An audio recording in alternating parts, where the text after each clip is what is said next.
keadaan orang politik ni pun kadang-kadang matlamat tu sama, tapi cara buat tak sama, balah cara buat. Hingga siapa tak jadi kerja je.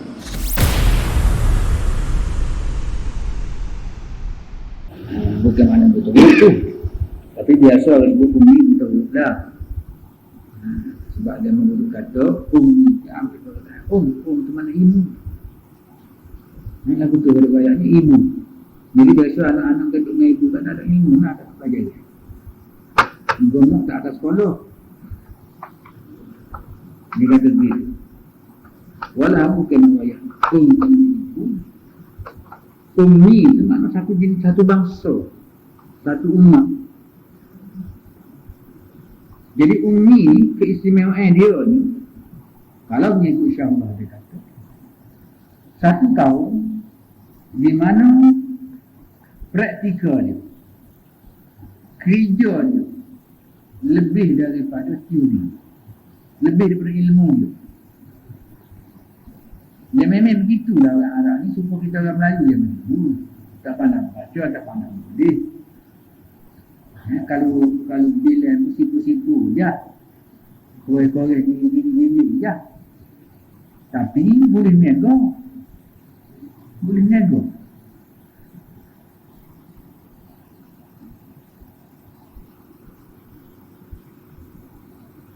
Tuknya orang tengok yang tu. Nama apa? Pasal Waisu. Tak pandang kau satu. Tak pandang menulis, tak pandang baca. Tapi dia boleh nego. Nego sama dia, nego pulau. Dia pergi Singapura, dia balik mana. Dia tak pandang baca, tak pandang menulis. Tapi dia boleh nego. Nah kalau nego ke kapal ni, tidak sikit lah bagai, muat beda balik kuno. Dengan pinggan, dengan makuk, dengan gabung semua mereka balik mari. Ini sebuah macam itu. Tak ada nego berlaku kata cerita ni. Nego berlaku itu dia pun, dulu dia beli nego. Pernah dia beli, balik mari dulu. Juga ekor rumah. Balik kalau dia cari, itu tak kena bunuh. Nak ada nego berlaku, asal ada benda beli. Itu, nego. Tapi nak rakyat orang ini tak pernah baca, tak pernah nulis. Jadi itulah sehingga sampai anak-anak pun jadi tradisi nego.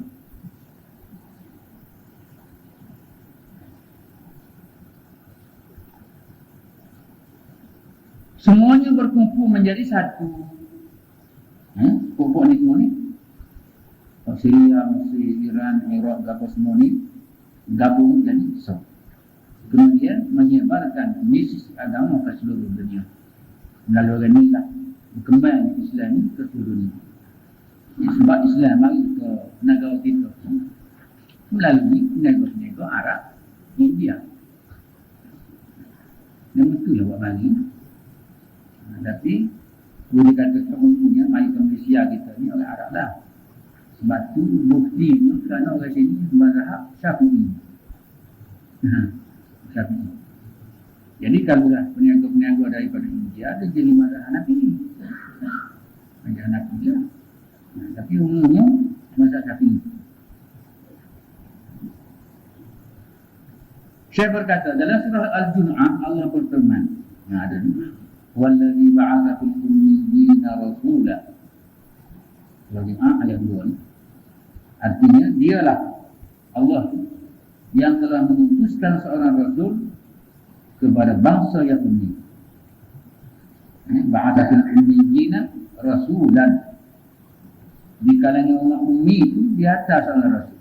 Jadi rasul itu ummi itu orang. Sebab rasul itu daripada bangsa ummi. Ayat ini menerangkan tentang ummi dalam masyarakat Arab. Ummi dalam masyarakat Arab itu satu bangsa, bukan satu orang. Bukan satu bangsa. Jadi kalau satu bangsa, satu rumpun, lama. Kalau satu orang, mana seorang dia aja. Jadi sudah tercatat dalam sejarah di mana bangsa ummi ni, Quraisy ni sudah pun tu yang pandang baca, pandang menulis. Sayyidina Ali sendiri. Sayyidina Ali itu paling muda lah dalam masyarakat dia tu, zaman Nabi tu, dia muda. Sayyidina Ali pandai baca, pandai tulis. Apatah orang lain, Sayyidina Umar, Sayyidina Uthman, pandai baca, pandai tulis. Jadi kalau ummi dengan mana waktu tersebut, kalau tidak siapa pandai baca, pandai tulis. Tapi dalam sejarah, bacalah sejarah mana-mana. Sejarah itu semua melihatkan bahawa orang ini semua pandai baca, pandai tulis. Tapi bukan semua Arab. Tapi di kalangan Arab itu ada pandai baca, pandai tulis. Jadi menunjukkan bukanlah umum itu atas individu yang tertentu. Itu atas kelompok bangsa dia. Yang termasuklah Nabi situ. Dia Nabi sendiri tak pandai baca, tak pandai menulis. Itu kalau pandai baca itu betul lah je lah. Kalau Nabi sendiri tak pandai baca, tak pandai menulis, itu betul lah je.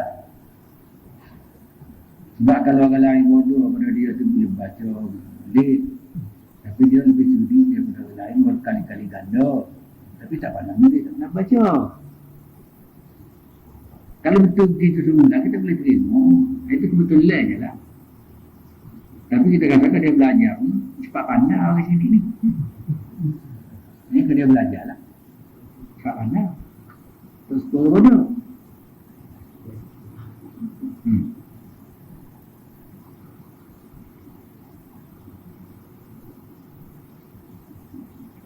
Dia maha berkuasa lagi maha bijaksana. Allah. Wa huwal azizul hakim. Allah tu maha berkuasa lagi maha bijaksana. Ayat ini menerangkan tentang umat ummi di kalangan bangsa-bangsa bukan Arab. Sebab bangsa bukan Arab tu lama sekitar tu. Yang sama dengan umat ummi di kalangan bangsa Arab. Jadi penduduk Arab tu dia banyak tu. Ada Arabul Arba dia panggil. Ada Arabul Musta'arabah dia panggil. Jadi Arabul Arba tu Arab asli lah. Musta'arabah tu orang yang tidak Arab dia jadi Arab. Musta'arabah dia jadi Arab. Jadi macam Arab juga dia. Dan bahasa-bahasa lain lagi tu ada di kawasan itu.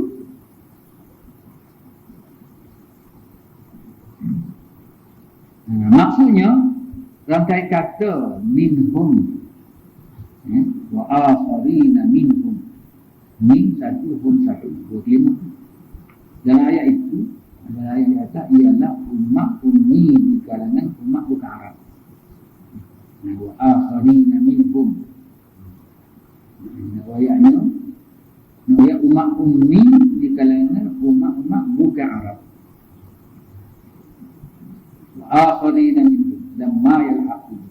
Umat-umat lain bukan Arab tu bila dia berhubung dengan orang Arab, bergaul dengan orang Arab, bermuamalah dengan orang Arab, kulit itu akharina minhum.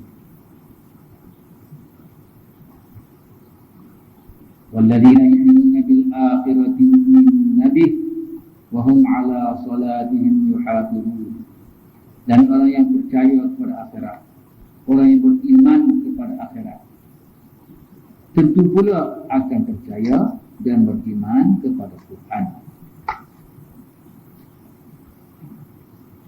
Wahum ala salatihim yuhafizun, dan mereka memelihara salat dengan sebaik-baiknya. Memeliharakan salat dengan sebaik-baiknya. Wahum ala salatihim yuhafizun. Salat ni bukan saja dari rupa amali, rupa praktikal yang dilakukan.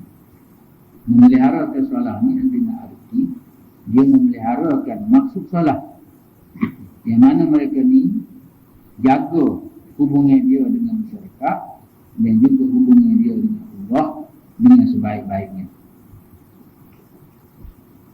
Waman azlamu mimman iftara 'ala Allahi kadhiba. Adakah lagi orang yang lebih berdosa daripada orang-orang yang membuat dusta atas nama Allah? Orang yang paling zalim daripada orang yang menaruh terhadap Allah. Allah tak kata, dia kata Allah kata. Ada kau yang lebih jahat daripada itu? Surah hukum tidak ada. Inilah orang yang jahat ni. Dia bohong terhadap Allah. Syekh berkata, mereka mengetahui dan mengakui keadilan Nabi SAW. Kerana orang yang berbohong terhadap Allah telah memasuki Darul Hudud, satu bilik di rumah Abdullah bin Jad'an. Lelaki ini, Abdullah bin Jad'an ini, ialah seorang peniaga yang paling kaya. Nabi SAW masuk untuk mengadakan sumpah setia di Darul Hudud untuk menghapuskan kezaliman di tanah haram dan menegakkan keadilan. Lelaki itu paling zalim di kalangan mereka. Bagaimanakah dia mahukan sedemikian, sedangkan dia bertindak berlawanan dengan perkara itu? Qul aw qala uhiya ilayya wa lam yuha ilayhi syai' wa man qala sa'unzil mithla ma anzala Allah. Ayat 3 itu.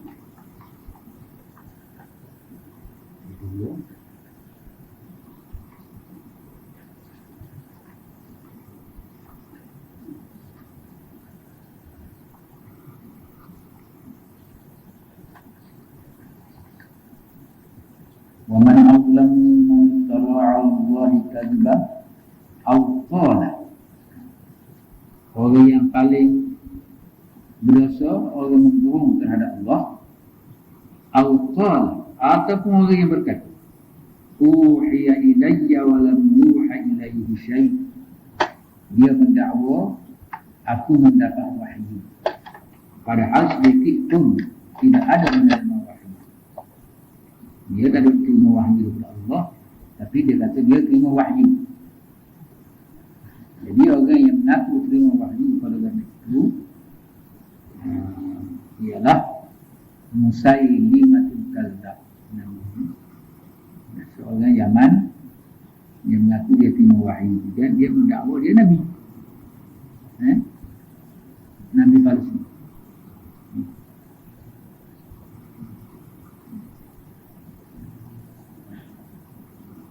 Wa man qala sa'unzilu mithla ma anzala Allah. Dan juga orang yang berkata, aku akan menurunkan seperti apa yang Allah telah turunkan. Dia mendakwa gitu, dia mengaku gitu. Syekh berkata, orang Quraisy tidak mengata dan tidak menuduh Nabi Muhammad SAW berbohong, kerana mereka tahu baginda benar dan adil. Daripada kecil lagi sehingga dewasa tak pernah baginda berbohong. Mereka tahu. Tetapi mereka menuduh bahawa Nabi SAW seorang gila, akalnya telah dinoda. Maka Allah menolak tuduhan buruk mereka dengan firman-Nya, ma anta bi ni'mati rabbika bimajnun. Dalam surah Al-Qalam kan. Wal qalami wa ma yasturun, ma anta bi ni'mati rabbika bimajnun. Maksudnya engkau tidak menjadi gila dengan adanya kurnia Tuhan. Jadi kerana Nabi dituduh dia orang Quraisy gila. Sebab nak kata dia pelawak, sejak bila-bila lagu tahu dia tak pelawak.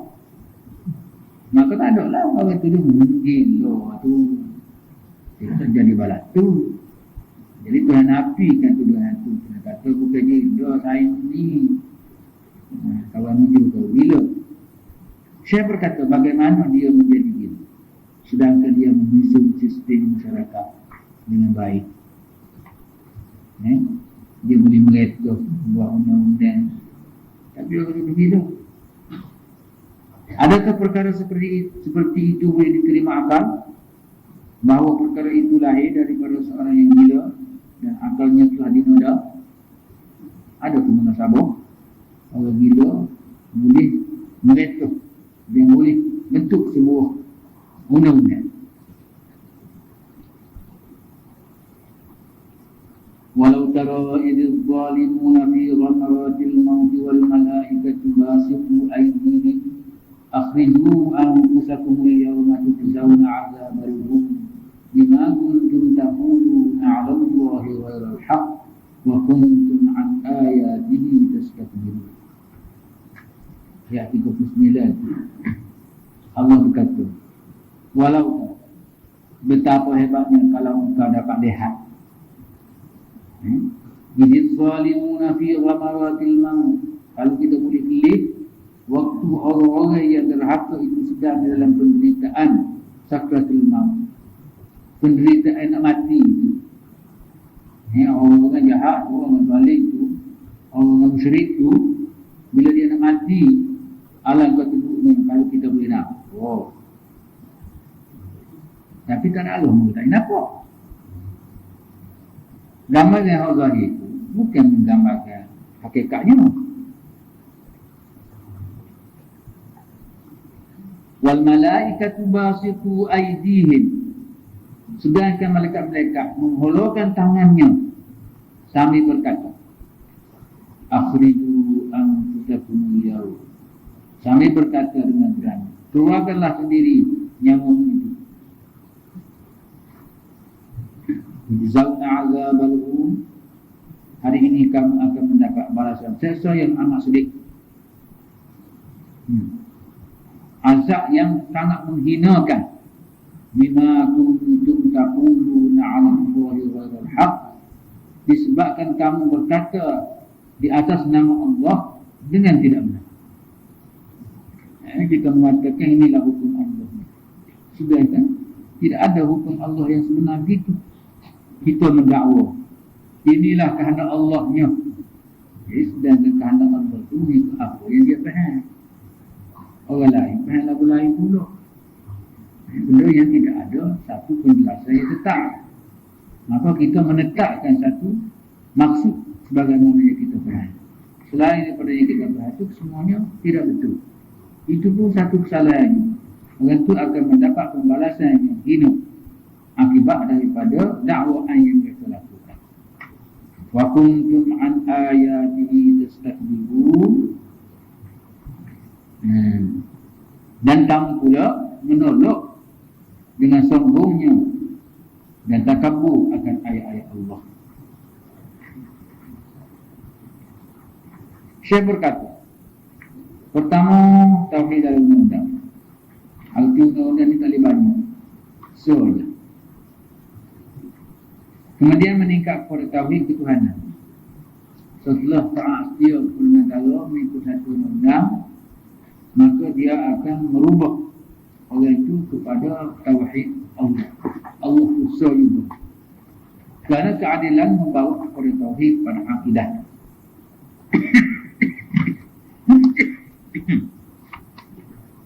Itulah firman Allah Subhanahu wa taala pada ayat berikut. Jadi Syekh Mufassir ni disebut baru ni, dia kata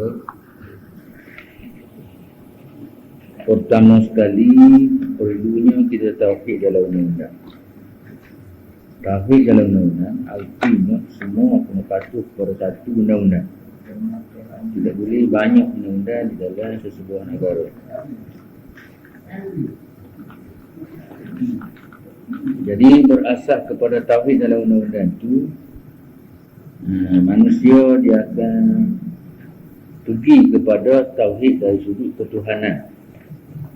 Dibawa kepada tauhid Tuhan Allah tu. Ini berpunca daripada keadilan yang membawa kepada tauhid akidah. Ini keadilan. Jadi masalah keadilan adalah masalah yang berat. Dalam sesebuah negara nak mewujudkan keadilan, boleh dikatakan sukarlah. Sukar. Kerana dalam ramai-ramai tu ada yang mahu keadilan, ada yang tidak mahu. Kadang-kadang bercakap mahu keadilan tapi buat tak sampai ketika adil. Sebab adil ni tidak boleh pilih kasih pada satu orang tu, perlu dia terima. maka hak tu betul diberilah. Sama ada orang yang berhak tu bangsa ke ataupun antan dia ke atau apa kau tak serupa tu, itu sebab lain tu. Dengan sebab itulah Tuhan bunuh suruh buat keadilan. Jadi keadilan itu paling dekat kepada takwa. Jadi itu ini tiap-tiap kali jemaah ittaqullah fa'mu. Ini tiap-tiap kali jemaah ittaqullah sama-sama. Bila nak sabar kepada takwa, sedangkan keadilan tak wujud. Jadi mahu keadilan itu barulah sabar kepada takwa.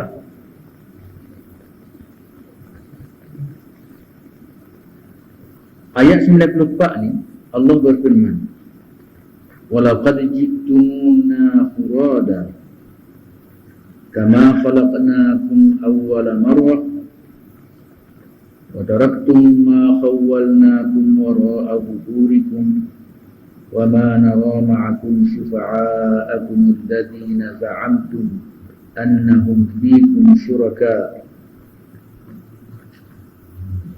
Kelak kamu akan datang menghadap kami sendiri-sendirian.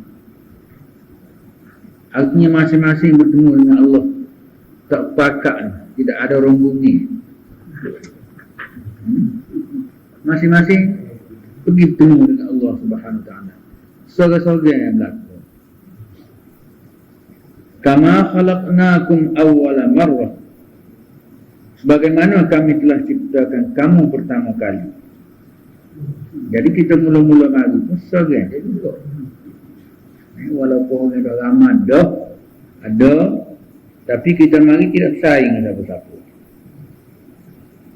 Jadi begitulah juga kita balik bertemu dengan Allah pun, mana masing-masing bawa hal.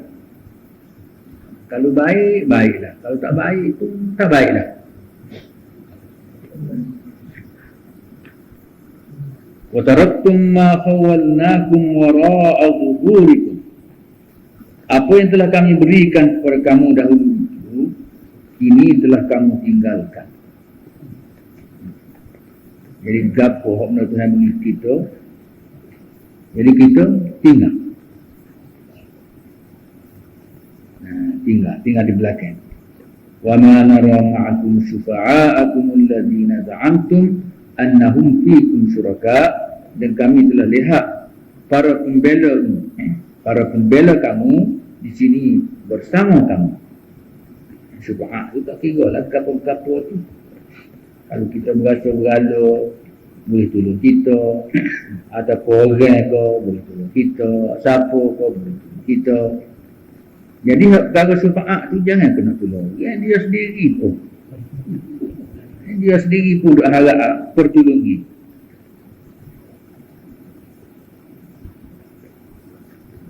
Yang kamu anggap sebagai sekutu Allah.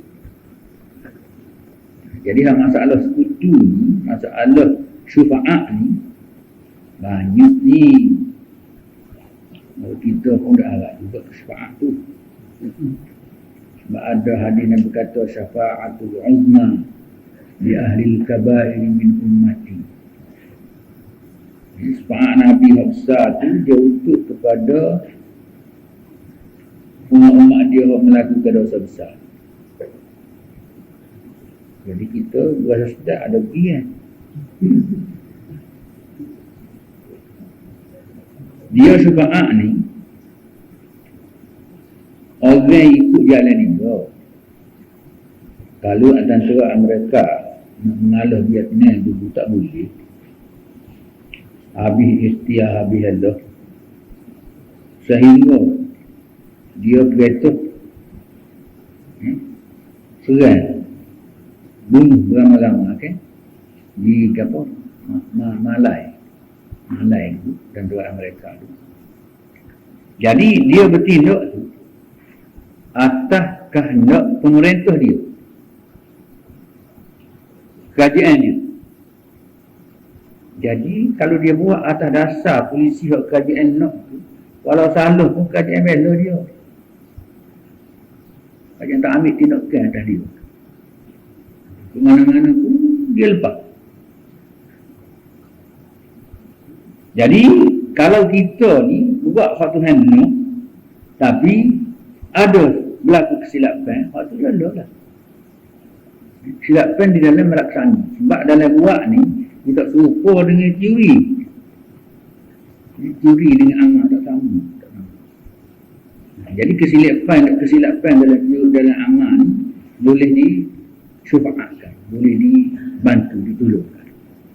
Dengan syarat apa yang kita buat tu memang terlamak kepada hak yang disuruh. Jadi hak silap salaf menjalan tu itu mendapat syafaat. Jadi kalau kita buat benda lain suku sakak nak, lepas tu dah harap syafaat. Tak ada tu. Tak.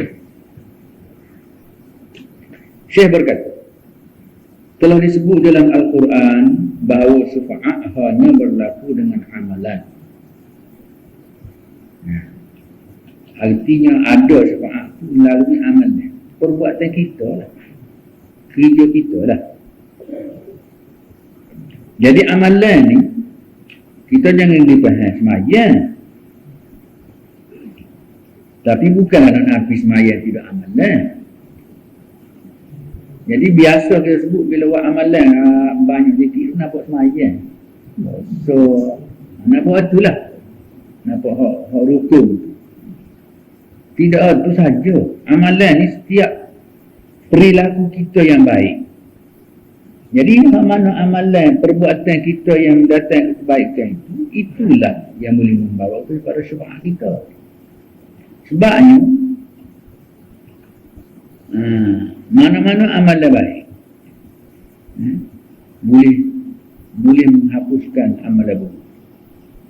Innal hasanat yudhibna sayyi'at. Amalan-amalan baik yang kita lakukan itu boleh menghapuskan amalan buruk itu. Sebab kita nak elak daripada berlaku amalan buruk. Tak mungkin. Tak mungkin. Kadang-kadang tu kita tak sih dia berlaku juga. Dia berlaku juga tak sih. Dia mari macam apa ni? Macam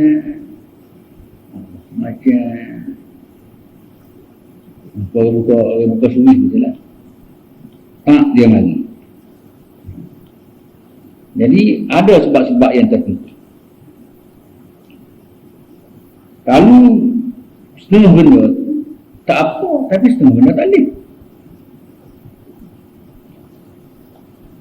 Jadi muka balas ni tak dapat elok lah. Tak dapat elok. Jadi dengan sebab tu amalan baik perlu dilakukan sebanyak mungkin. Kerana amalan itulah boleh disyafaatkan. Dengan arti dia menghapus lihatnya. Dengan syarat kita ada persediaan lah. Kalau kita tak ada persediaan, mungkin tak jakit. Kalau kita tak nak minat sikit abuk, nak jadi tukang misalnya. Dia bersaing sama dengan tukang rumah. Hari-hari kita pergi. Sebab bila tak boleh jadi tukang. Tapi kalau kita berminat jadi tukang, kita pergi sign dia, tak ada 3 hari. Tak ada 3 hari, kita pergi kelik. Kita boleh buat rumah juga. Camanya, kalau kita pergi bersaing gitu tu, mungkinlah kita rumah kali pertama tu taklah sempurna macam buat rumah. Biasa. Tapi pasti jadi. Boleh. Pasal minat kita terhadap situ. Tapi kalau tak ada lah. Jadi beliau, mana seorang sufi itu, ialah Rashiduddin Al-Qadiriyun. Nama dia tu Rashiduddin.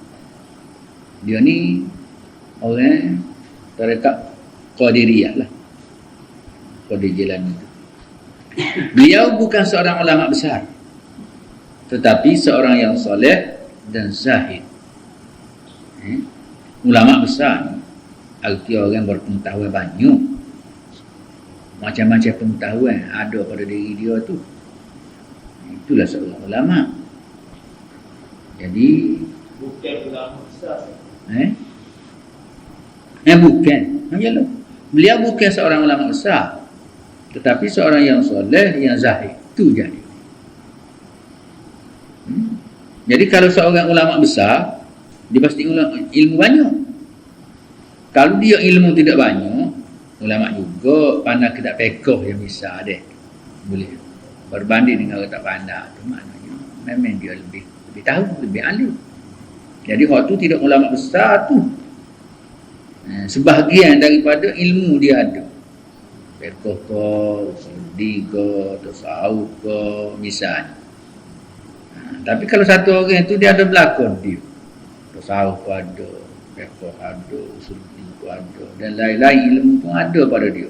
Jadi dia itulah ulama besar namanya. Sebab apa yang dimiliki oleh dia tu tidak boleh dimiliki oleh orang lain.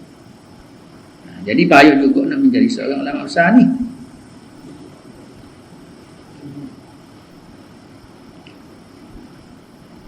Dalam pengajarannya tiada sebarang syirik. Dia orang sufi yang hakiki ni, dia tak ada campur dengan syirik dalam pengajaran dia. Tapi kalau sufi yang tidak muhakkik, nak campur dengan syirik tu. Sebab biasanya dia sufi, tapi cuma dalam sudut tarekat, agak lebih kurang lah. Jadi orang ni banyak penyanyinya ataupun syirik dengan tokoh-tokoh yang tertentu.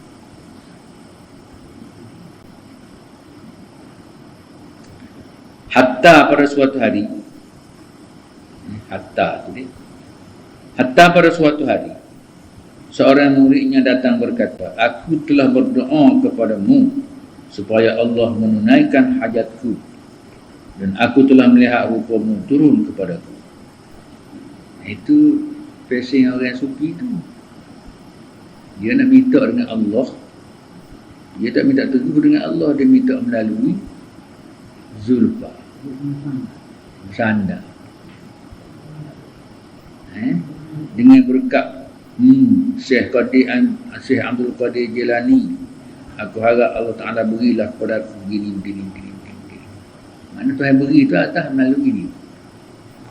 Taksir tu dia panggil zulfa ilallah. Ada orang tunggu. Taksir tu. Jadi hak ni dah balas sama orang pekoh. Orang pekoh marah ni paling. Jadi di dalam amalan orang tasawuf mana biasa je lah betul. Japi dengan berkat tu. Dengan berkat dia itu. Berkatmu Syekh Qadir, kau berkatmu apa tu. Dia tu la ilaha illallah lah. Dia. Itu biasa berlaku. Tak kebanyakan orang kita ni belajar ni, dia tahu belajar gitu, dia kok dulu tak tahu ke mana. Dan benda-benda malah ni boleh menjadi salah faham.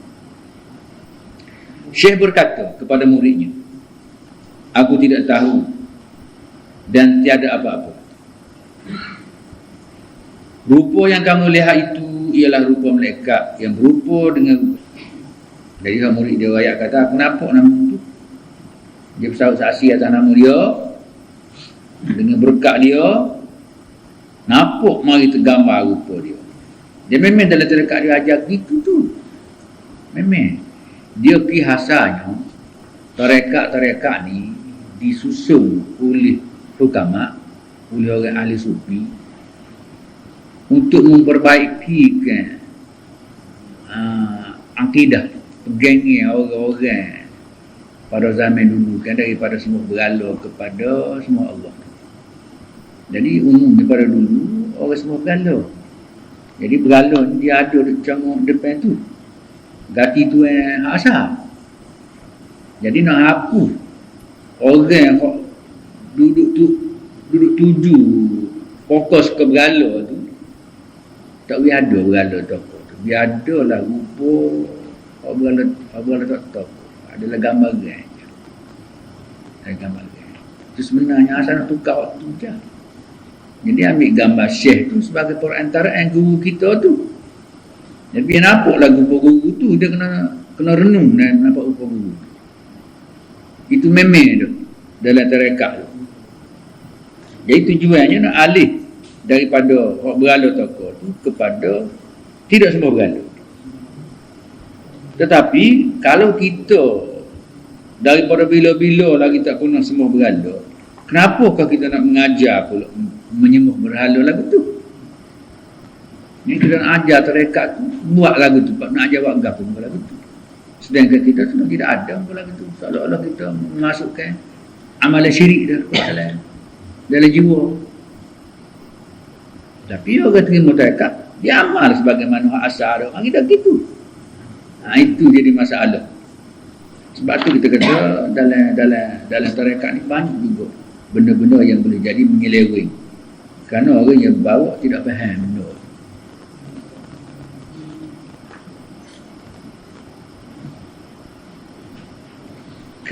Kerana kamu ikhlas di dalam doamu. Tu je.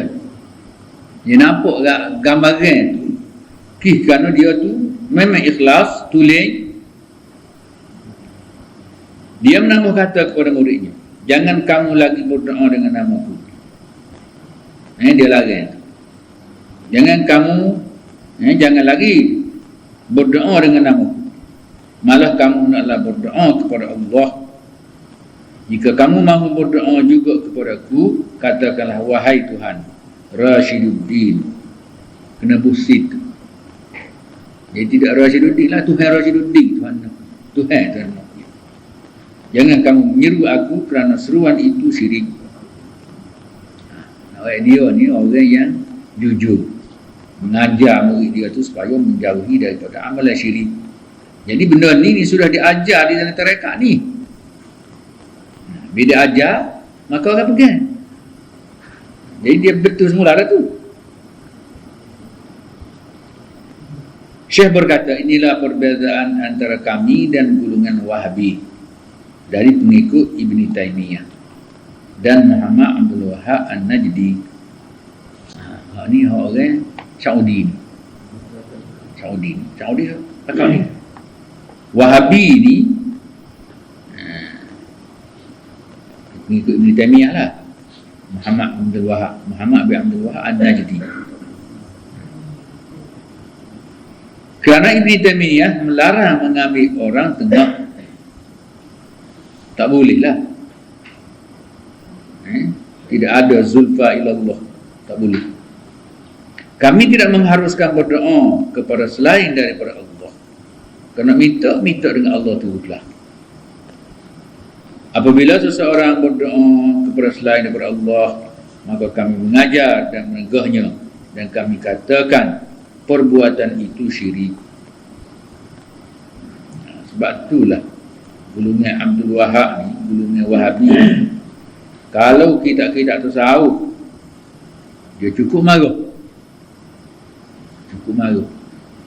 Jadi dia tidak melihat apa yang ada dalam kitab tu. Nampak dia betul tasawuf, maka dia lapar. Tak sini. Termasuklah Hujjatullahul Balighah tu, dia tidak lapar, tapi dia torik. Dia tudung dengan apa tu, dakwah atas beberapa ayat yang dia tak faham. Dia nampak kitab ni boleh bawa salah. Jadi orang-orang tarekat ni banyak bergantung kepada mimpi lah, gapo lah. Jadi dia dah silam ke lagu tu.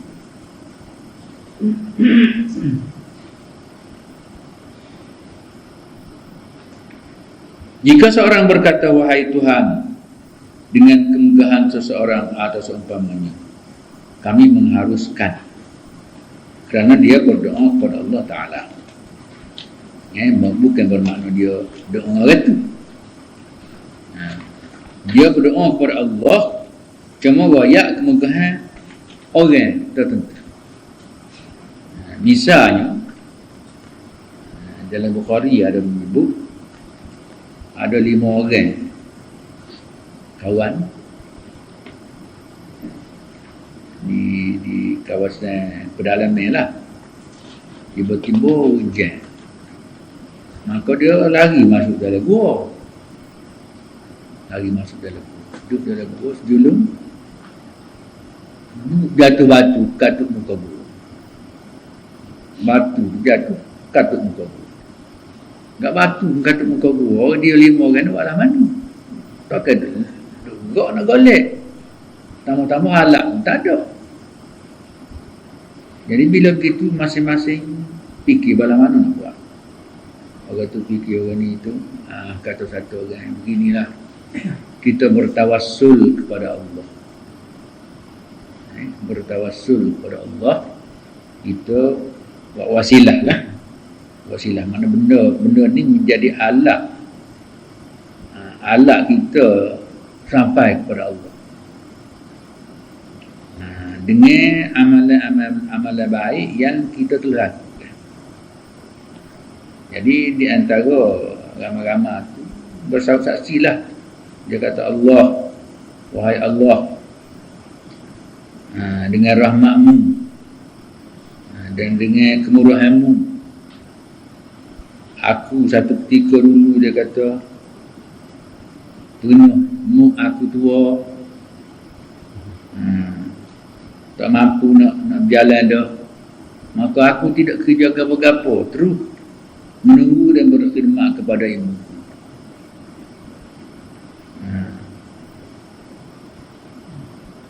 Aku pergi cari makanan untuk dia. Bila aku cari buat balik tu, dia dah jenera dah, tidur dah jenera dah. Jadi aku tak tidur malam tu, dia kata tunggu dia jaga nak beli makanan. Dia makan ni. Sehingga dia jaga, dia berilah minum air susu kambing dia cari apa semua. Jadi amalan dia yang begitu baik tu, dengan berkat amalan tu minta lah membuka sikit itu gua ni. Dia panggil tawassul. Tawassul dengan amalan baik. Jadi bila begitu, terganyak sikit itu. Terganyak sikit itu. Lepas tu hal lain pula. Hal lain pun dia rakyat pula. Cerita dia. Dia dengar orang tino. Ni kecek dia mau gitu gini. Dia dah buat tak tahu je. Tak terlibatlah dia dengan keburukan. Maka dengan amalan baik dia tu, harap Tuhan berilah sikit kelonggaran, rahmat, buka pintu gua ni, buka sikit. Jadi begitulah akhir boleh tubik. Hal tu dia panggil tawassul. Tawassul dengan amalan soleh. Jadi hak tawassul itulah pada hakikatnya juga kita panggil syariah, kita panggil syafaat tadi. Berartinya syafaat tu, pertolongan tu mari daripada amalan yang kita buat tu. Mana gitu.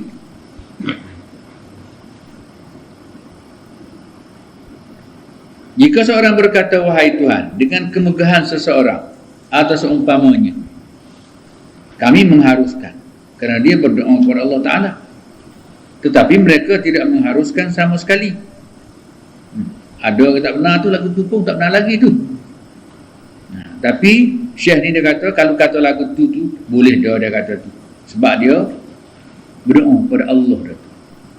Cuma wasilahnya melalui orang lain. Gitu je. Macam cerita gua orang itu, mana dia wasilah dengan amalan baik diri dia sendiri. Syekh berkata, kalau aku telah melihat Rashiduddin menyuruh muridnya membaca Asma'ul Husna, Asma'ul Husna, walillahil Asma'ul Husna 99, setiap hari selepas salat subuh selama 1 jam atau setengah jam, dan terjemahkan ke dalam bahasa Urdu di bawah nama-nama itu. Mereka membaca dalam bahasa Urdu yang mereka fasih, oleh kerana orang itu dia reti Urdu, dia baca dalam Urdu lah. Bila dia baca dalam Urdu, dia faham, dia reti. Tiada yang memberi rezeki melainkan dia, tiada yang mencipta melainkan dia. Begitulah seterusnya. Mana nak amal dengan Asmaul Husna, sebagaimana kita duduk amal, orang mati itu ingatkan La ilaha illallah, la ilaha illallah. Itu satu nama Allah. Jadi Allah ni banyak lagi nama ni. Jadi nama-nama banyak tu, la Razzaq illallah, la Wahhab illallah. Habis nama-nama Tuhan. La Quddus illallah. Mana begitu? Jadi kita baca Asmaul Husna tu sebagai asas kepada doa kita. Jadi Allah menyarankan supaya kita berdoa kepada Allah menggunakan Al-Asmaul Husna.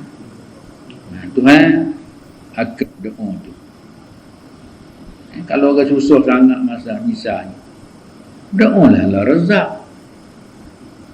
La Razzaq illallah, la Razzaq illallah. Baca tu lah. Sebab orang beri sematinya Allah. Walau kita sendiri mencari pun dia memberi Allah. Kita pergi kambing. Lepas tu kambing kita tu ada susu. Kita boleh tuang cupuk sepagi misal. Jadi kita perah-perah tu kita gamak kita ada dia kita dah boleh makan.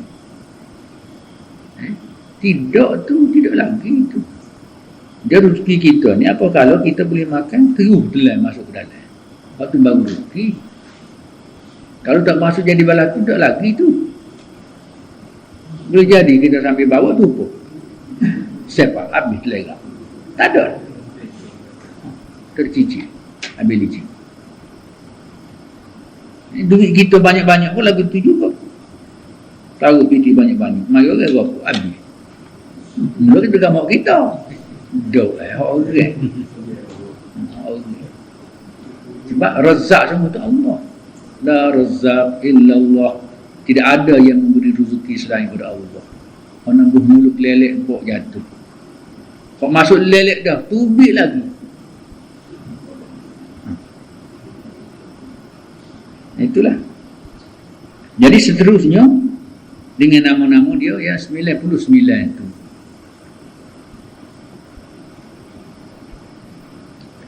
Cuma la ilaha illallah tu sebagai contoh ya tu. Kita pakai guna waktu berlaku.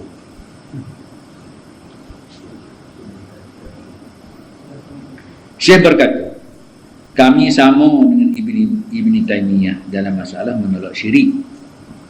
Menentang syirik ni serupa je. Syekh ke orang lain ke apa semua boleh dikatakan sekata dalam masalah menolak syirik ni.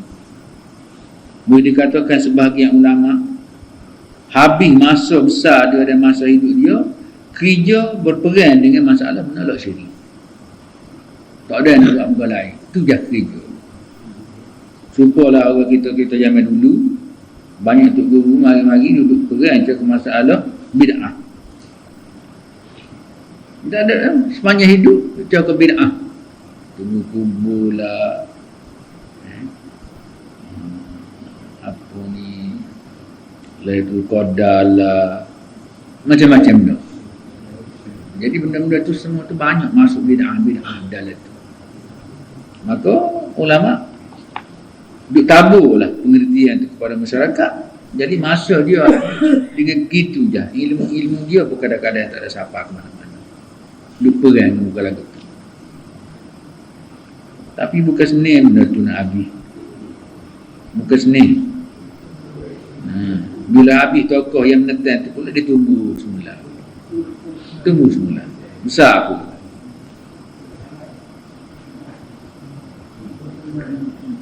Tetapi jalannya berbeza. Cara tu berbeza. Kerana kami mengambil daripada guru kami. Cara melaksanakan tolak syirik tu tak serupa lah. Tapi cara mentelamak nak buat syirik tu, nak tahu syirik tu memang sama je. Jadi begitulah juga kita tengok keadaan orang politik ni pun kadang-kadang mentelamak tu sama, tapi cara buat tak sama. Balah cara buat. Yang sahabat tak jadi kerja je. Balah kau tu lah. Syekh berkata, i'tikad dengan arti bergantung kepada orang lain adalah syirik di dalam syafaat pada peringkat kedua. Kita berakidah, buat kesimpulan, buat ketetapan dengan arti bergantung kepada orang lain. Duk bergantung ke orang lah. Orang kau tak kira lah, bukan lain pun tak kira lah, selain berallah lah. Itu panggil syirik tu.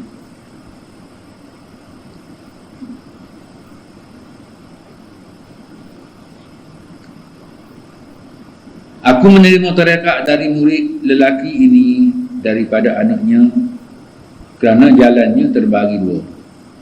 Jadi Syekh sendiri pun dia mengaku dia terima tarekat tu daripada murid lelaki daripada anak dia.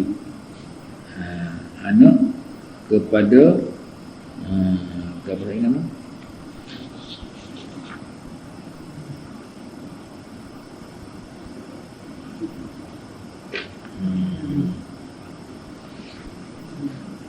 Apa tadi?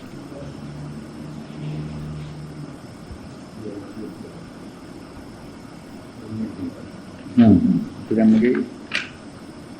Nama Rashiduddin tadi dia. Rashiduddin tadi. Jadi dia ambil daripada murid dia lah, murid anak dia. Jadi anak dia tu terima daripada dia. Jadi biasanya tarekat-tarekat ni orang zaman dulu, jadi dia kekalkan amalan tu di dalam keluarga dia. Nak zaman kita lah ni tarekat tak ada benar tu. Orang tak berapa minat, tak beramal. Jadi sepatutnya tarekat ni dia tidak kekal dengan tarekat saja, dia mesti kemar dengan ilmu. Barulah tarekat dan tidak ada masuk campur muka-muka yang boleh membawa kepada syirik. Jalan dia hanya terbagi dua. Pertama jalan ahli ilmu, kedua jalan ahli serban. Jalan ahli serban. Ahli serban ni arti ikut tradisi. Ikut tradisi. Sebab kita ni bila pakai serban kat kita berasa lagu lain dia. Berasa lagu lain. Dia pakaian ni pun satu masalah juga. Dia tak ada gambar satu. Tetapi khawah dia tu, kesan dia ada. Kita tidak jadi polis dia pakai, semoga pakai polis selaman. Selaman. Kasut polis, baju polis, topi polis, paru bedik pula. Kita tidak boleh polis. Pasti dah kita berasa lagu lain.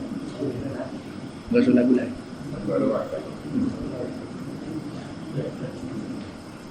Jadi begitulah juga kalau tak ada piyah serban tu, kalau lebuh piyah serban semua lagu lain. Lagu lain. Orang pun tengok piyah serban tu ada ni. Dia ni. Kalau dalam tempat lama tak, orang serban dia tak dia lah. Dia kawan tak tahu lilih. Tahu lilih. Jadi dia tahu orang serban dia. Dia tu perjalanan dia nak buat Quran tak tahu, tak biasa nak buat. Yang macam tu orang tu boleh. Dia tu ada resan ke tu.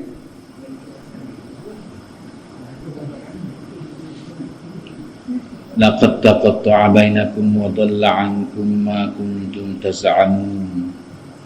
Sesungguhnya sekarang putuslah hubunganmu dengan mereka itu dan habislah sudah segala persangkaanmu itu. Habis kat tu dah lah, putus hubungan. Jadi satu orang dengan benda yang dia syirik tu sudah tidak ada lagi, tak ada kaitan antara dua tu. Kalau kita harap-harap selama ini pun saja berlaku. Yang mana mereka itu kongsi-kongsi Allah di sisi kamu. Dulu kita bahasa baik dengan dia agak ada harapan lah. Tapi bila mati benda itu tak ada. Malah kamu wajib berpegang kepada Allah yang satu saja. Itu hak muktamaknya. Kuk mana-mana pun pasti bergantung kepada Allah. Kita hidup di dunia yang nyata ni, di alam nyata ni, kita bergantung kepada asbab. Asbab tu di antara sunnah Allah. Tapi asbab tu semuanya bawah tadbir Allah. Walau kita berpegang pada sebab, tapi tidak harus kita tinggal Allah. Jangan kepada sebab tu sahaja. Sebab tu pun kadang-kadang dia locoh tu. Dia tak lekang. Ayat 95, innallaha faliqul habbi wan nawa wa yukhrijul hayya minal mayyit wa mukhrijul mayyit minal hayy dzalikumullah fa anna tufakun. Sesungguhnya Allah yang membelah biji-bijian. Faliqul hab, sebab buah ni ada kerah, ada lembut dia. Kalau kerah tu kena katok dengan tuku baru pecah. Tapi bila kita semak, dia pecah sendiri je. Jadi yang mecah ke biji-bijian tu, siapa dia? Allah. Buah gorek tu kalau kita katok payah pecah. Buah gorek. Tapi buah gorek tu bila semak dia tumbuh, seni-seni tak ada. Susah-susah. Tumbuh begitu. Jadi Allah yang memberi dia tumbuh tu.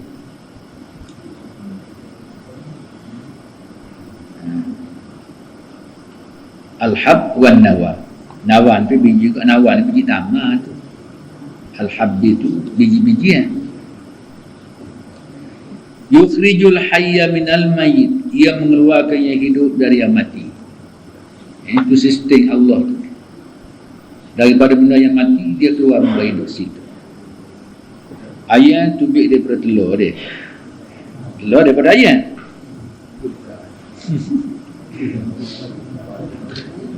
Dan yang mati dari yang hidup. Kalau mati itu pun dari yang hidup. Demikian itulah perbuatan Allah. Maka kemanakah kamu akan dipalingkan?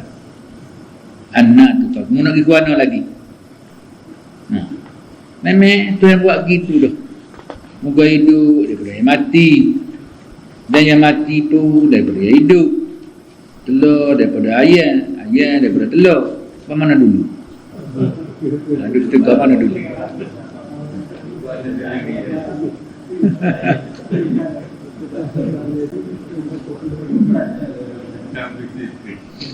Maksudnya kamu wajib berpegang kepada Allah yang satu sahaja. Itu je hamdalamah ini. Kita jangan gantung lain, gantung kepada Allah. Allah yang utama. Dia yang mengatur segala-galanya. Kita ni sebagai pelakon, yang ibarat pelakon. Itu mengikut apa yang dia nak. Tetapi kadang-kadang kita pun bertentangan dengan kehendak Allah tu. Allah nak lagu lain, kita nak lagu lain. Biasa kita tengok tangan orang kudung. Kudung bukan orang lain tetak, dia sendiri tetak. Acak kali belum pu. Kalau kali tu pu aja. Isbahi wa ja'ala al-laila sakanan wasyamsa wal qamara husbana. Dzalika taqdirul azizil alim. Allah jualah yang membelah cahaya subuh. Bangun pagi-pagi itu nampak subuh tu timbul. Waktu-waktu cahaya subuh tu dia panggil fajar tu lah. Fajar tu nampak cerah. Jadi yang mengeluarkan cahaya cerah waktu subuh tu ialah Allah lah. Sebab dia yukawwirul laila wan nahara. Dia yang memusingkan malam siang. Jadi bila dekat nak siang tu lahir cahaya siang waktu subuh.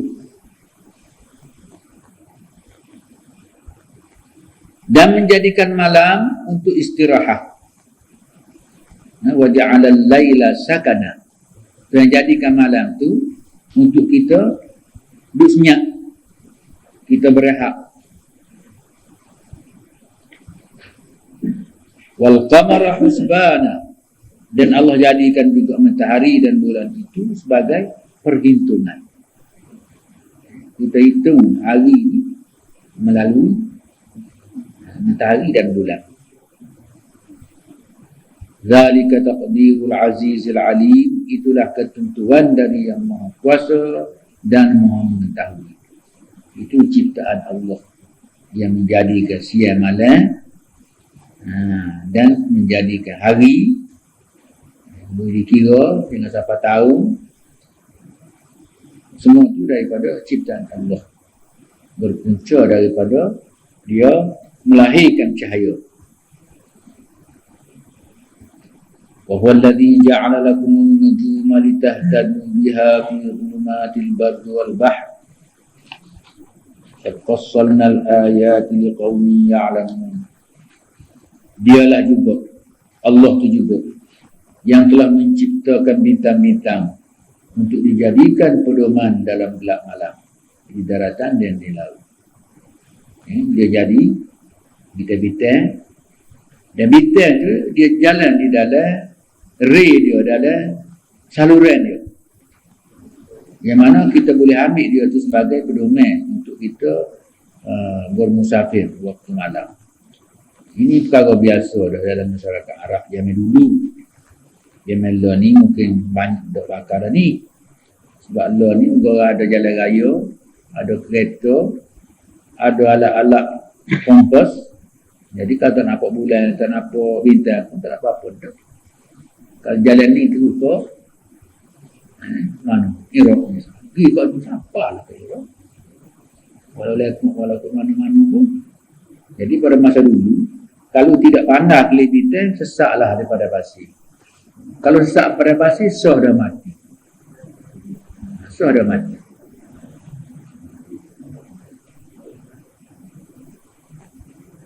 Sesungguhnya kami telah jelaskan tanda-tanda kebesaran kami. Fassalnal ayat, Tuhan telah jelas tanda-tanda kebesaran dia satu persatu. Liqaumi ya'lamun. Dia jelas tu pada siapa? Bagi orang yang mengetahui, bagi orang yang belajar, bagi orang yang ada ilmu dan pengetahuan. Jadi bagi orang yang tak ada pelajaran, dia tak tahu. Jadi tahu ni daripada pelajaran yang kita belajar.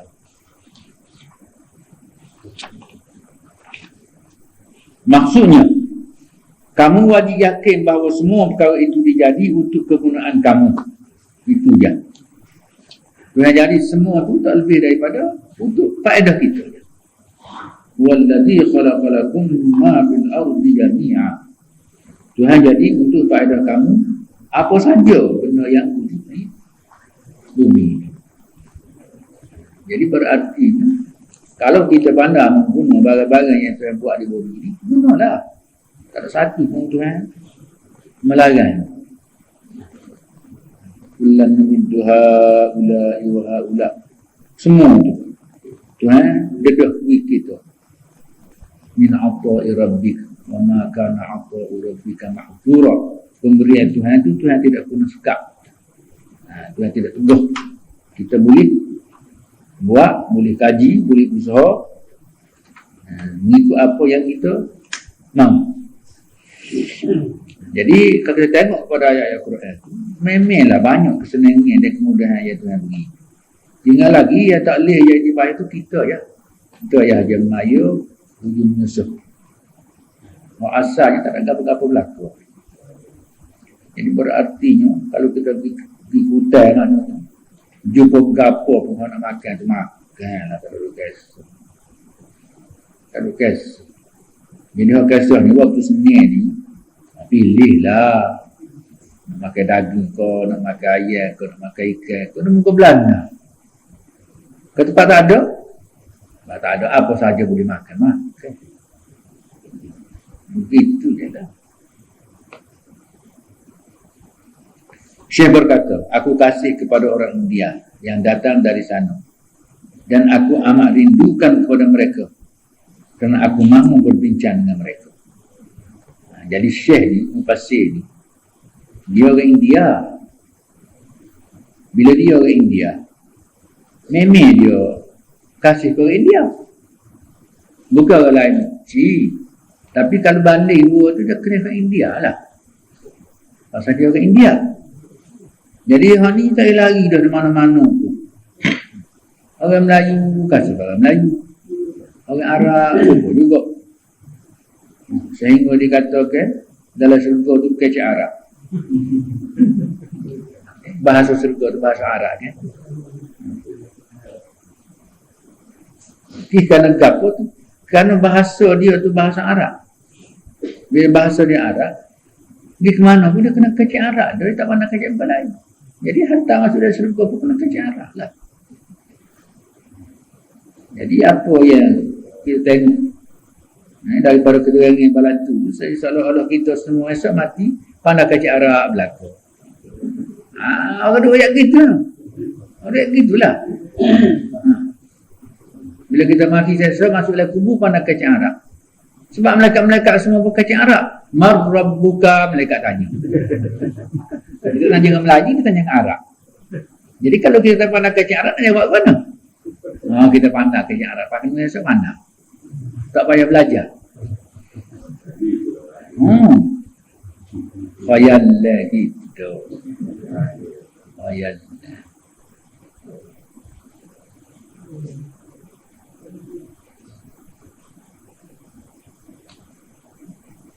Kini tegak dia ada satu hadis Nabi kata uhibbul araba li salatin. Aku ni kasih ke Arab ni kerana ada 3 perkara je. 3 perkara ni ada pada Arab. Li'anni Arabiyyun. Pertama sekali kerana aku sendiri orang Arab.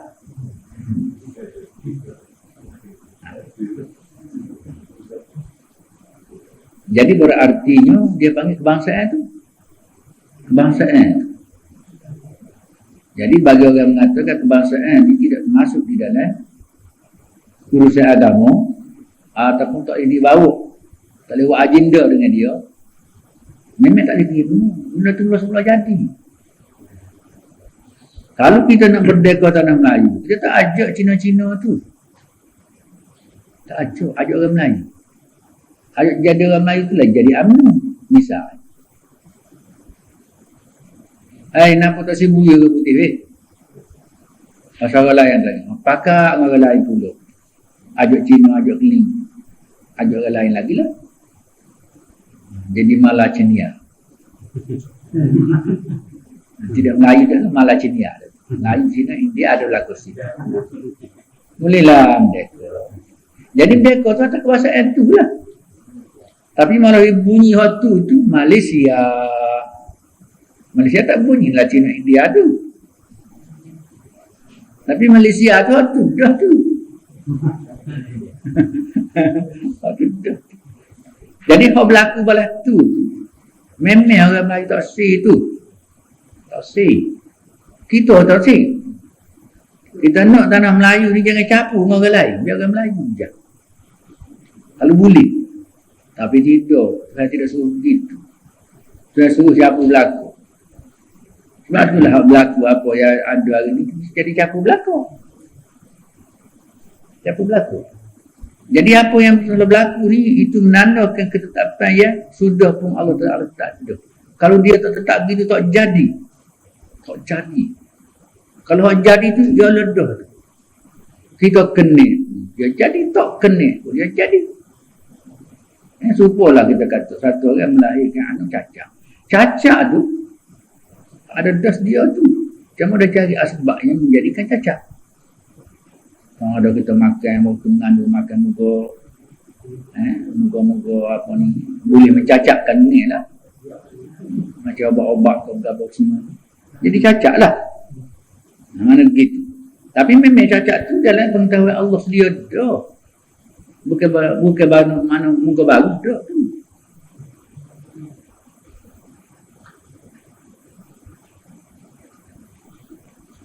Kemudian Abdul Hamid Farahi datang bersama-sama seluruh keluarganya. Abdul Hamid Al-Farahi ini dia negara sufi ni. Datang bersama-sama seluruh keluarganya. Ini orang India tu. Aku bertanya dia, kenapa kamu datang ke sini pada tahun ini? Ini cerita di hitam Mekah ni. Kita rakyat waktu dia duduk Mekah. Beliau menceritakan kepada guru demikian. Dan berkata, sebenarnya sejak dahulu lagi aku mau datang ke sini untuk mengerjakan haji. Tetapi kerana aku uzur, aku tidak dapat datang pada masa itu. Jadi marilah ni. Jadi sedang molek dia itu, aku bertemu dengan Mana Ubaidillah di Mekah. Jadi waktu itunya Ubaidillah baru balik daripada pelarian dia. Dia lari waktu nak takak dulu di Inggeris, dia lari lepas ke Rusia. Jadi bila nak ada satu pertemuan convention lah, kita kata antara umat Islam ni di Mekah, maka dia pun baliklah ke Mekah ni kerana nak hadir tu. Tapi dia tidak sempat hadir. Dan masa tu berlalulah. Mana orang lain lah, dia tak masuk lah. Dia terus duduk di Mekah. Jumpa dengan Hamid Farahi ni. Saya berkata kepadanya, bukankah kamu datang kerana aku? Aku amat rindukan kepada orang India. Dah lama tinggal India ni kan. Aku berterima kasih kepada seorang lain yang datang ke sini. Tapi kamu yang datang. Tak kira lah kat India ada siapa-siapa mari, tak kira dah. Terima kasih kerana jumpa dengan dia agak. Tapi betulnya dia bagi jumpa. Saya berkata, sekarang Allah Ta'ala pula menerangkan penyatuan nafs manusia dengan firman-Nya. Wa huwa alladhi ansha'akum min nafsin wahidah. Maksudnya dialah yang mencipta kamu dari satu jiwa. Nafsin wahidah. Gapo satu jiwa ni? Jadi ahli-ahli tafsir kata tu ada. Bila nafsin wahidah kata tu ada lah. Maksudnya Adam alaihi salam. Tengok tu. Ayat ini menerangkan mengenai penyatuan nafs manusia. Jadi manusia ni walau berbagai-bagai pun dia satu nafsiyah aja. Satu nafsiyah aja. Satu spesies je dia ni. Itulah je. Tak kira lah lagu mana rupa, lagu mana agama, lagu mana bahasa, tak kira. Serupa je. Kalau kambing tu kambing India, kambing Malaysia sama. Serupa kambing. Kerana jika manusia datang daripada nauk yang berbeza, mereka tidak mungkin boleh bersatu dalam satu kumpulan. Kalau dia tu nauk lain-lain, tak nak pakar. Tapi kalau nauk satu, dia boleh duduk, boleh pakar. Boleh orang India kahwin dengan orang Melayu, kahwin dengan orang Cina, boleh. Tak ada gapo-gapo. Sama orang putih, orang gapo semua pun boleh. Sebab nauknya yang sama. Kerana mereka pasti berbeza apabila berbilang prinsip. Kalau prinsip tak serupa, dia pecahlah.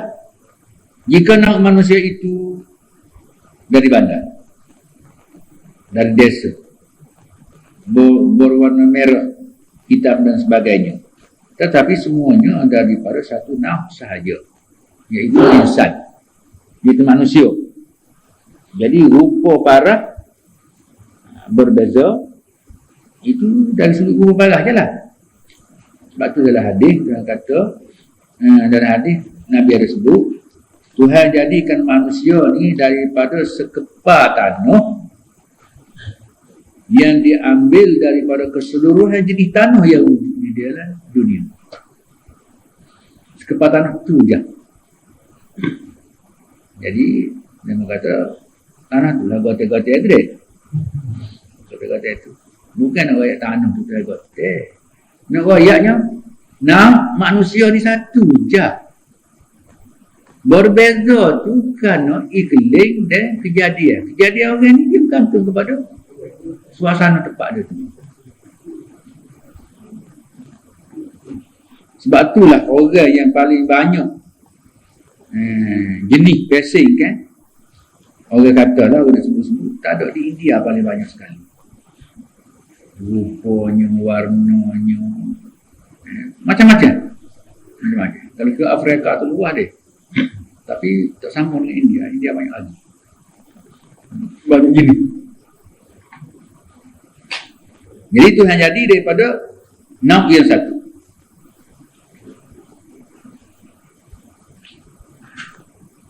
Maka kamu wajib menyatukan mereka semua sehingga kamu dapat membentuk satu kumpulan orang Islam. Ini kewajipannya. Kewajipan betul jaga orang ni semua menjadi kumpulan orang Islam. Bila nak jadi kumpulan orang Islam lah mana? Nak jadi kumpulan orang Islam ni bukan saja ikut kita ni. Bukan. Artinya orang yang patuh kepada satu undang-undang. Lepas tu cara hidup terpulanglah pada masing-masing. Dia tak boleh gerak masalah keperluan hidup dia tu. Makanan dia, pakaian dia, cara hidup dia. Itu masing-masing tu. Apa tu tak asal dia patuh kepada satu undang-undang yang sama, maka dia kira Islam lah. Islam. Jadi Islam ni bukan payah sama. Patuh kepada undang-undang Islam, maka dia kira Islam lah gitu. Gitu je. Sama ada dia nak jadi munafik ke, nak jadi kafir ke. Jadi orang kafir pun dia patuh, dia panggil kafir mu'ahad, kafir zimmi, macam-mana. Macam-macam nama orang kafir tu. Dia tu orang menetan. Tapi menetan pun ada perjanjian. Kita nak kerjasama, kita nak patuh pada undang-undang. Kita tak setia. Maka dia dikira warga negara serupa dah, tak ada beza dah tu. Di mana darah dia pun tidak boleh buat kasih, harta dia benda pun semua orang tak boleh buat kasih, nak curi, nak buat apa, nak ambil tali serupa sama.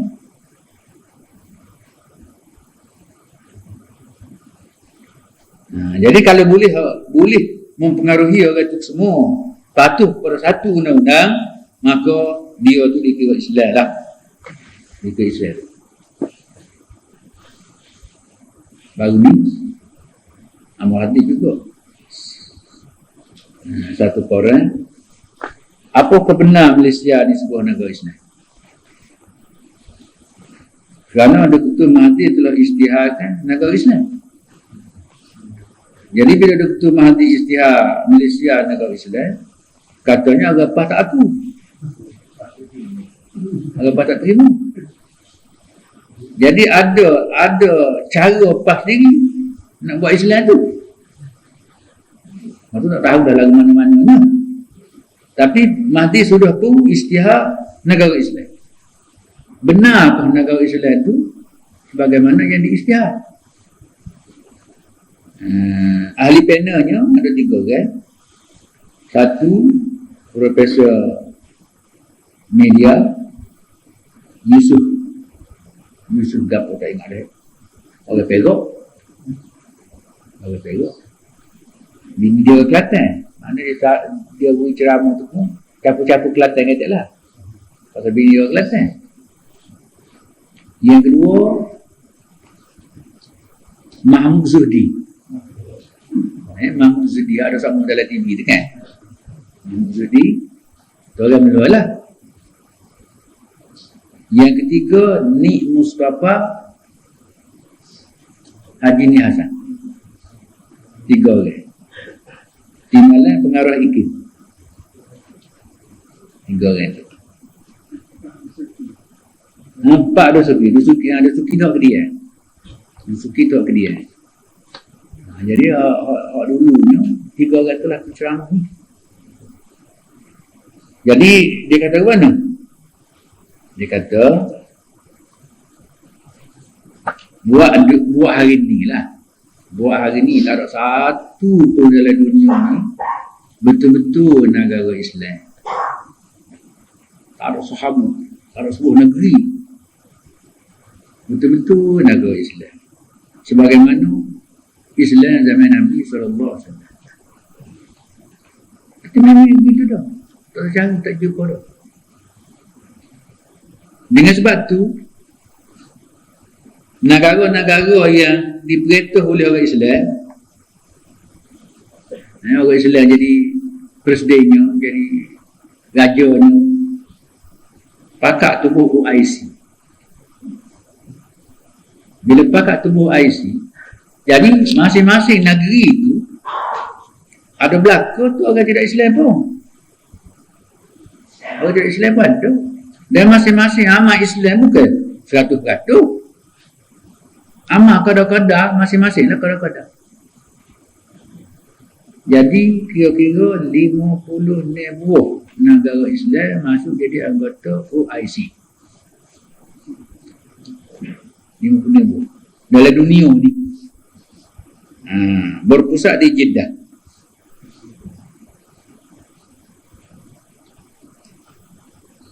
Semua negara-negara OIC itu iktiraf Malaysia sebagai negara Islam. Itu dia duduk. Semua negara-negara Islam lain itu iktiraf Malaysia sebagai sebuah negara Islam. Bahkan di antara negara Islam yang terbaik daripada semua negara Islam yang ada.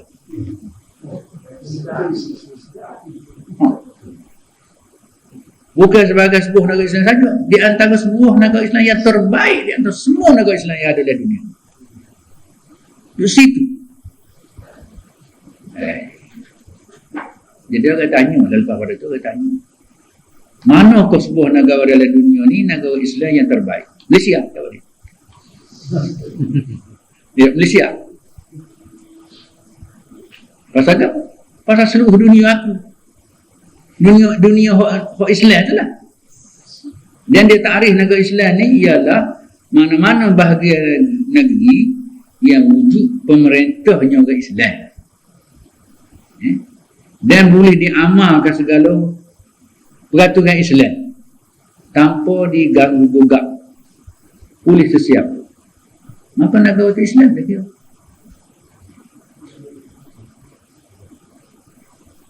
Thailand ke Islam di sana pun tak satu nak semaya nak puasa nak apa pun yang nak mereka jangan tu be. Nak mereka jangan tu be. Mereka nak semaya nak puasa ke haji lah.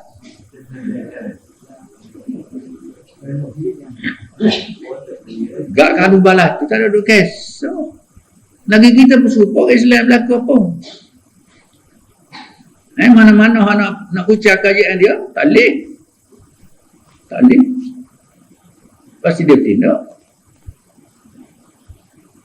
Jadi dia bertindak sana antara Islam tu pasal nak ucap negeri dia ada kira. Nak ucap negeri dia. Jadi kalau orang Islam nak duduk, nak semayang, nak puasa, nak apa, tak ada apa satu.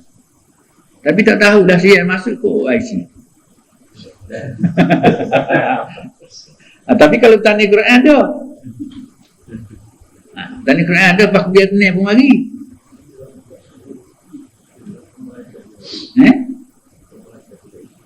Pemerintah tidak Islam. Pemerintah tidak Islam lah.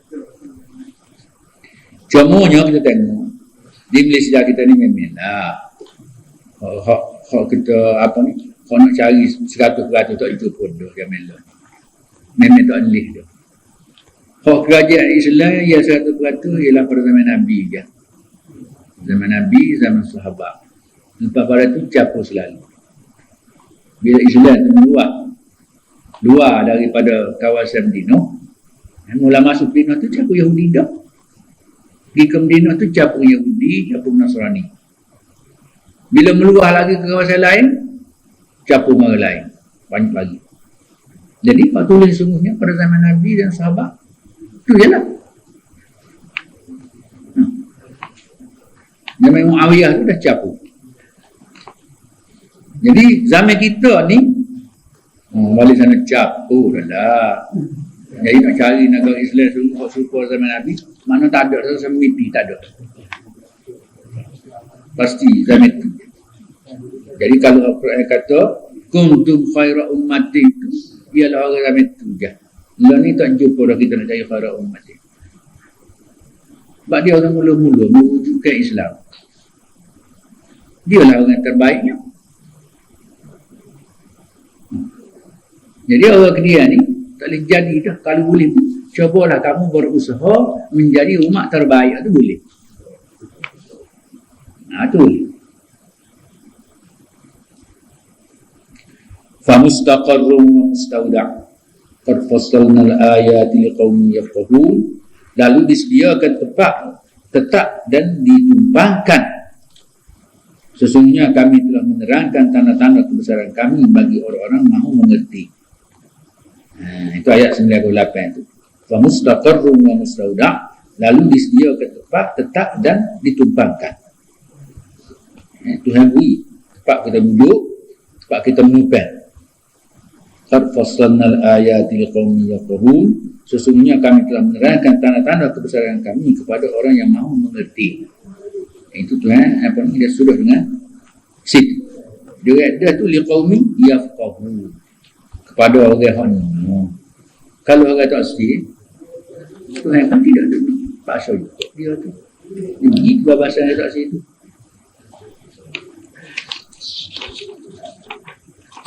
Tamatlah kita dulu. Bismillah. Wallahu a'lam. قال الله تعالى وهو الذي أنزل من السماء ماء فأخرجنا به نبات كل شيء فأخرجنا منه خضرا نخرج منه حبا متراكبا ومن النخل من طلعها قنوان دانية وجنات من أعناب والزيتون والرمان مشتبها وغير متشابه انظروا إلى ثمره إذا أثمر وينعي إن في ذلك لآيات لقوم يؤمنون. Kita masuk ke ayat 99 ni. Allah menjelaskan kepada kita dan juga dia mengingat kita, sebab kita ni biasa dia tak ingat. Ini biasa penyakit dan tabiat kita dah tak ingat. Jadi dia selalu mengingat. Dia kata dialah Allah lah yang menurunkan hujan dari langit. Tuhan waktu hujan tu balik atas, daripada atas bawah, bukan turun. Sama ni balik atas ya.